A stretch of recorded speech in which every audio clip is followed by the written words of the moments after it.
Selamat datang di channel Dengarkan Buku. Ini adalah audiobook The Count of Monte Cristo karya Alexandre Dumas. Bab 58, Monsieur Noirtier de Villefort. Kini kita akan menceritakan apa yang terjadi di rumah jaksa kerajaan setelah kepergian Madame Danglars dan putrinya. Dan selama percakapan antara Maximilian dan Valentine yang baru kita saksikan. Monsieur de Villefort memasuki kamar ayahnya, diikuti oleh Madame de Villefort. Kedua pengunjung itu memberi salam hormat kepada sang orang tua, lalu berbicara sejenak dengan Barrois, pelayan setia yang telah mengabdi selama 25 tahun, sebelum duduk di kedua sisi sang orang tua yang lumpuh. Monsieur Noirtier duduk di kursi roda beroda kecil, yang setiap pagi didorong masuk ke ruangan ini dan setiap malam ditarik keluar lagi. Ia ditempatkan tepat di depan cermin besar yang memantulkan seluruh isi ruangan, sehingga tanpa perlu bergerak sedikit pun, yang memang mustahil baginya, ia bisa melihat semua orang yang masuk dan segala sesuatu yang terjadi di sekitarnya. Meski tubuhnya nyaris tak bergerak seperti mayat, matanya memancarkan sorot tajam dan cerdas. Ia langsung menangkap dari sikap hormat berlebihan kedua tamunya bahwa mereka datang bukan untuk kunjungan biasa, melainkan membawa urusan resmi yang tak terduga. Penglihatan dan pendengaran adalah satu-satunya indera yang tersisa. Dua percikan cahaya yang masih menghidupkan tubuh malang yang seolah hanya layak untuk kubur. Namun hanya melalui salah satu dari indera itu, yakni pandangan matanya, ia bisa mengungkapkan pikiran dan perasaan yang masih hidup dalam benaknya. Tatapannya seperti kilauan lilin yang dilihat seorang musafir di tengah gurun malam. Samar, tapi cukup untuk membuktikan bahwa di balik keheningan dan kegelapan itu, ada jiwa yang masih bernyawa. Rambut Noirtier panjang dan putih, tergerai di bahunya. Matanya yang dinaungi bulu mata hitam tebal menjadi wadah seluruh aktivitas, ketajaman, kekuatan, dan kecerdasan yang dulu tersebar di seluruh tubuhnya. Meski lengan tak bisa digerakkan, suara tak bisa dikeluarkan, dan tubuh tak lagi lincah, matanya sendiri cukup mewakili semuanya. Dengan tatapan itu, ia memberi perintah. Dengan tatapan itu pula, ia menyampaikan terima kasih. Singkatnya, ia tampak seperti mayat yang bermata hidup. Dan tak ada yang lebih mengejutkan daripada melihat amarah atau sukacita tiba-tiba menyala di matanya. Sementara wajahnya yang kaku seperti marmer sama sekali tak ikut berekspresi. Hanya 3 orang yang mampu memahami bahasa bisu sang lumpuh ini. Villefort, Valentine, dan pelayan tuanya Barrois. Namun karena Villefort jarang menemui ayahnya dan hanya melakukannya saat terpaksa, serta tak pernah berusaha menyenangkannya, maka seluruh kebahagiaan sang tua terpusat pada cucunya. Berkat cinta, kesabaran, dan pengabdian Valentine, ia belajar membaca setiap nuansa perasaan yang tersembunyi di balik tatapan Noirtier. Bahasa bisu yang tak terpahami orang lain itu dijawabnya dengan seluruh jiwa yang terpancar dari wajahnya.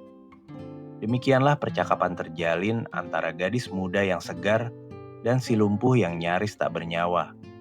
Padahal di dalam tubuh yang tak berdaya itu tersimpan kebijaksanaan, ketajaman pikiran, dan kehendak sekuat dulu.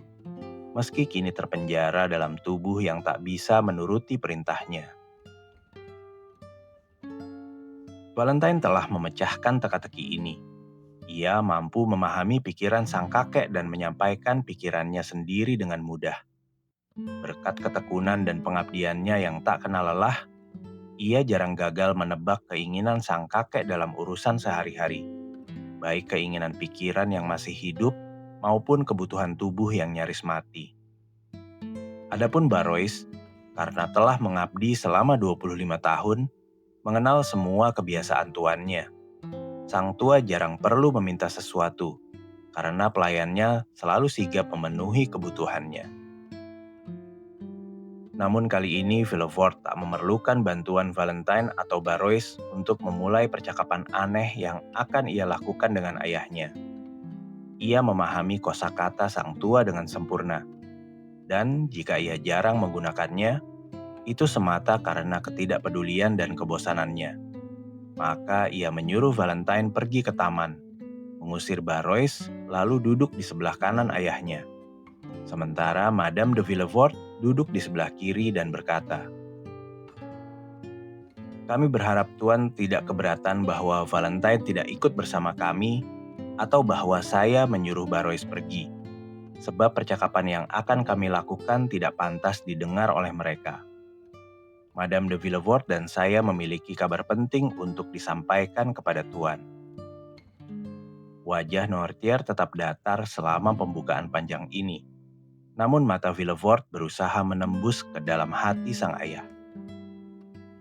"Kabar ini," lanjut sang jaksa dengan nada dingin dan tegas yang seolah menutup pintu bagi segala diskusi, "kami yakin akan mendapat restu Tuan." Mata sang lumpuh tetap kosong, tak memberi petunjuk apapun tentang perasaannya. Ia hanya mendengarkan. "Tuan," lanjut Villefort, "kami sedang mempertimbangkan pernikahan Valentine." Seandainya wajah sang tua dibuat dari lilin, ekspresinya tak akan lebih datar daripada yang tampak sekarang. "Pernikahan itu akan berlangsung kurang dari 3 bulan lagi," tambah Villefort. Mata Noirtier tetap tak berubah. Kini giliran Madame de Villefort berbicara. "Kami yakin kabar ini menarik bagi Tuan, yang selalu sangat mencintai Valentine. Kini kami hanya perlu menyebutkan nama calon suaminya. Ini adalah pertalian yang paling diidamkan. Ia kaya, berkedudukan tinggi dan memiliki segala kualitas pribadi yang akan membuat Valentine bahagia. Namanya pun pasti tak asing bagi Tuan.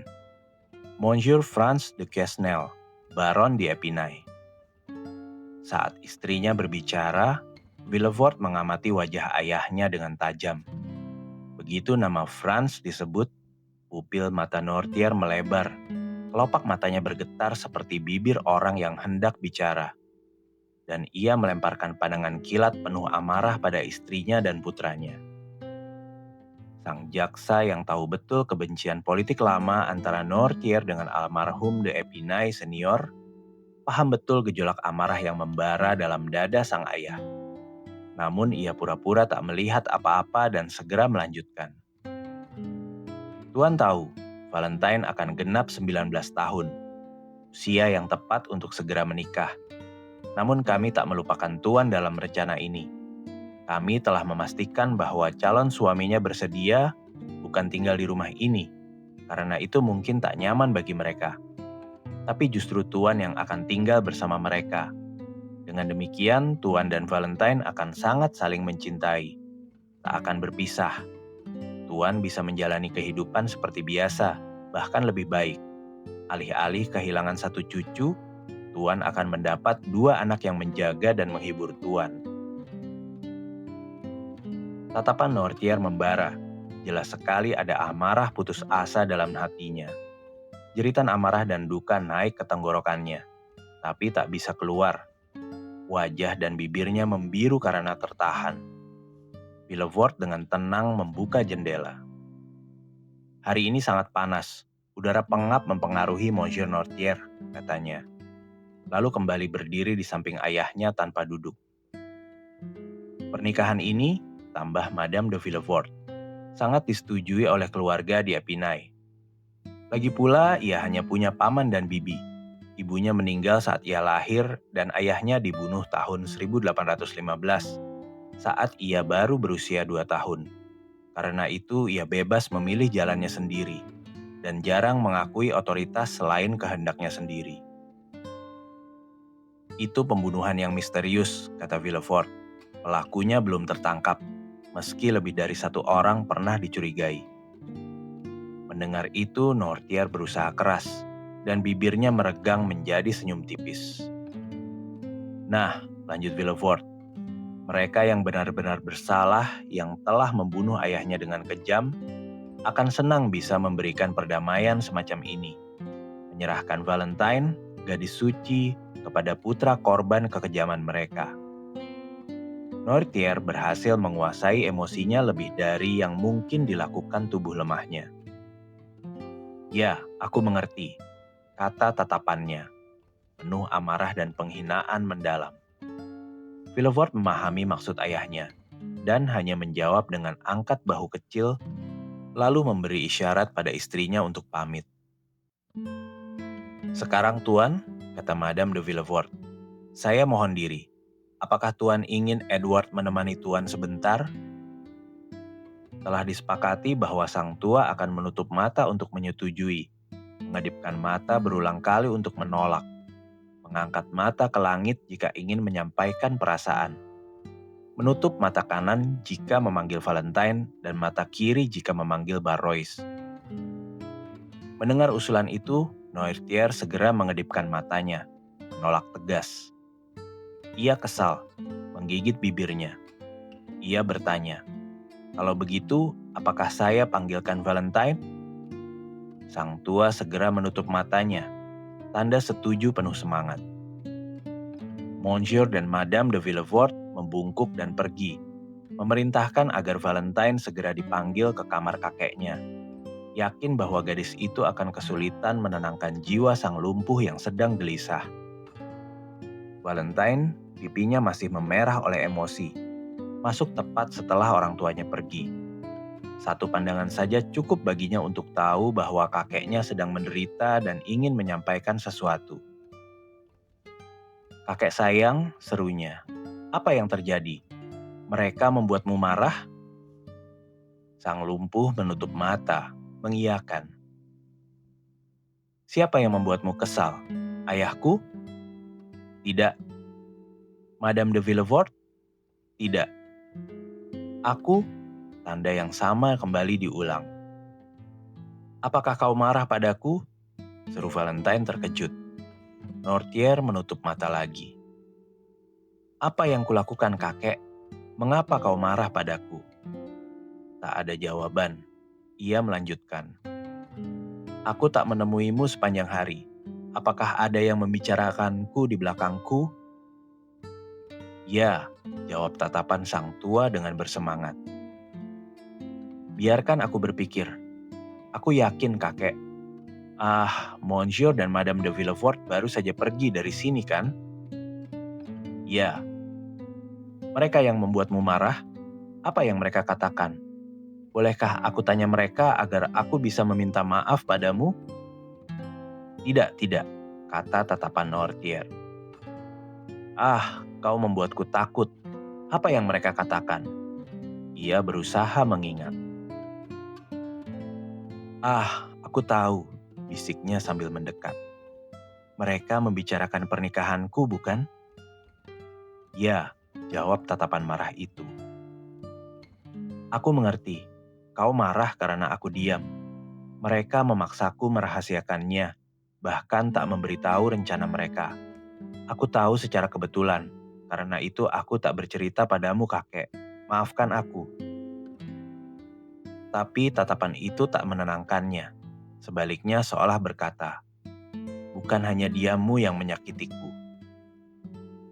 "Kalau begitu apa?" tanya sang gadis. "Apakah kau takut aku akan meninggalkanmu setelah menikah?" "Tidak. Mereka bilang Monsieur d'Epinay setuju kita tinggal bersama?" "Ya." "Lalu mengapa kau masih marah dan sedih?" Mata sang tua bersinar dengan kasih sayang lembut. "Ya, aku mengerti," kata Valentine, "karena kau mencintaiku." Sang tua mengangguk dengan matanya. "Dan kau takut aku akan sengsara?" "Ya."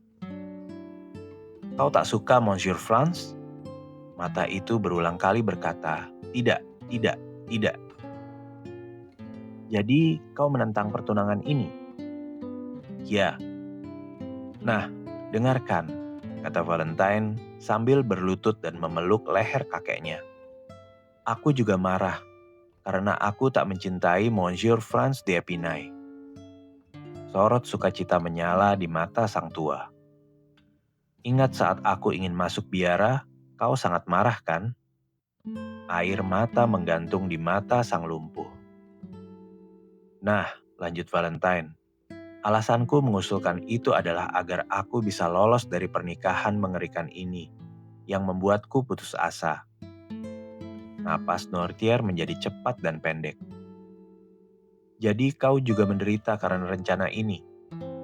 Ah, seandainya kau bisa membantuku. Seandainya kita bisa menggagalkannya bersama. Tapi aku tak berdaya melawan mereka. Pikiranmu tajam, kehendakmu kuat, tapi tubuhmu lemah seperti diriku. Sayang sekali, dulu kau pelindung yang hebat bagiku. Kini kau hanya bisa ikut merasakan suka dan dukaku, tanpa bisa bertindak. Tapi itu sudah cukup, dan aku bersyukur. Surga belum mengambil segalanya, selama aku masih punya kasih sayangmu. Mendengar itu, mata Nortier memancarkan makna begitu dalam, seolah berkata, "Kau salah, aku masih bisa banyak membantumu." "Apakah kau bisa membantuku, kakek sayang?" tanya Valentine. "Ya." Nortier mengangkat matanya, tanda bahwa ia menginginkan sesuatu. "Apa yang kau inginkan, kakek?" Valentine mencoba menebak satu persatu, tapi setiap tebakannya dijawab tidak. Akhirnya ia mencoba alfabet. A, B, C, sampai ke N. Saat menyebut N, sang tua memberi isyarat. Itu huruf awalnya. Ah, yang kau inginkan dimulai dengan N. Na, ne, ni, no. Ya, ya, ya, mata sang tua bersinar. Jadi no? Ya. Valentine mengambil kamus, meletakkannya di meja depan Nortier, lalu menjalankan jarinya di kolom-kolom itu. Selama 6 tahun sejak Nortier lumpuh, Valentine telah terbiasa menebak keinginannya, dan kini ia mahir melakukannya. Sampai saat pada kata notari atau notaris, sang tua memberi isyarat berhenti. "Notaris? Kau ingin notaris, kakek?" "Ya." "Kau ingin notaris dipanggil?" "Ya." "Haruskah ayahku diberitahu?" "Ya." "Segera?" "Ya." "Baik, mereka akan segera memanggilnya. Apa ada yang lain?" "Tidak." Valentine membunyikan bel lalu memerintahkan pelayan memanggil Monsieur atau Madame de Villefort ke kamar Monsieur Nortier. "Sudah puas sekarang?" tanyanya. "Ya." "Aku tahu, ini mudah ditebak." Ia tersenyum pada kakeknya seperti pada anak kecil. Tak lama, Monsieur de Villefort masuk diikuti Barrois. "Apa yang kau inginkan, ayah?" tanyanya kasar. "Kakek ingin notaris," kata Valentine. Mendengar permintaan aneh dan tak terduga ini, Villefort dan ayahnya saling bertatap. "Ya," isyarat sang tua dengan tegas, seolah berkata bahwa dengan bantuan Valentine dan Barrois, ia siap bertahan. "Kau ingin notaris?" tanya Villefort. "Ya." "Untuk apa?" Tak ada jawaban. "Apa yang kau inginkan dari notaris?" ulang Villefort. Mata sang lumpuh tetap tajam, tak bergeming. "Apakah ini cara untuk menyakiti kami? Apakah menurutmu itu layak?" sindir Villefort. "Tapi," kata Barrois dengan kejujuran pelayan lama, "jika Monsieur Noirtier minta notaris, berarti ia benar-benar menginginkannya. Aku akan segera pergi memanggilnya." Barrois hanya mengakui satu tuan, Nortier. Ia tak pernah membiarkan keinginan sang tua ditentang. "Ya, aku ingin notaris," isyarat sang orang tua sambil menutup mata dengan tatapan menantang, seolah menantang siapapun yang berani menolaknya. "Baiklah, kau akan dapat notaris karena kau bersikeras," kata Villefort. "Tapi aku akan jelaskan keadaanmu yang menyedihkan ini, agar tak jadi tontonan konyol." Tak peduli, kata Barois, aku tetap akan pergi memanggil notaris. Dan sang pelayan tua itu pergi dengan kemenangan.